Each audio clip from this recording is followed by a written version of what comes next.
Talk a little bit about, your experience at Florida and what you got out of it.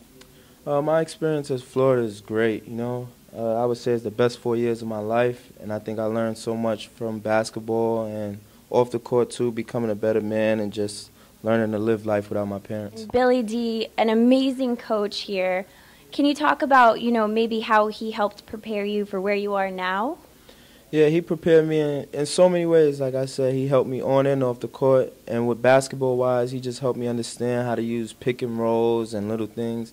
And like I said before, so many times the little mistakes I would make jumping in the air to make passes or going too fast, I think he definitely matured my game and slowed me down, which, helped me a lot for over there because it's a much slower-paced game, so you can't just rip and run sometime like I did here. Is there any particular word of advice that he gave you that, really stuck with you? Yeah, definitely. He always told me, be Irv. I'm not one of the tallest players, so I always had to play with a motor and, play aggressive. And sometimes if you're not shooting bad or whatever, you tend to, take a step back and shy away sometimes. But Billy always told me I would get in trouble sometimes for not taking a shot. He always told me to just stay aggressive and be the player that I am, good or bad. Now you're in Italy. Can you talk a little bit about that and the culture? And was it a culture shock when you first got there?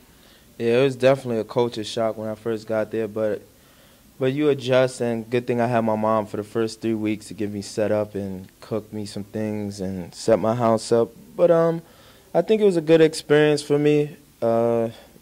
The language, it was a language barrier at times, but in the big cities, some people speak English. But like I said, the food, everybody's big on the food, but I wasn't that big on it. I don't like too many sauces and pastas. They eat a lot of that.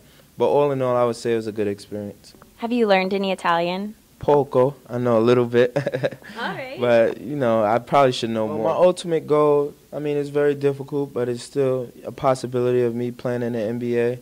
And that's why I continue to work hard, and I'll play Summer League probably this summer and try to hook on with a team. But if not, then I'll go back across the water. And my ultimate goal, though, is to make the NBA. Obviously, Mike, Eric, Kenny, they're all leaving. Do you have any advice for them?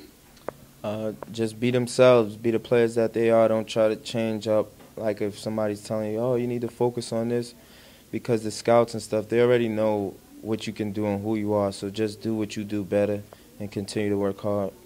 And what about advice for the underclassmen? Enjoy it while you're here, because, when I was a freshman, the time just flew by so fast. And this year, I miss being in college sometime. And sometimes you may hate it when you have workouts, but, it's much better than real-life responsibility. What are your expectations for Florida next season? With Patrick coming back, and I hear these recruits are really good, McDonald All-Americans, Scotty, Casey, all those guys being seniors, Will. And with the transfers, I hear from Virginia Tech, he's really good. Dorian. So I think, and with the coaching of Coach Donovan, I think we'll be one of the top teams in the country again, and hopefully we could get over this hurdle and get to the Final Four.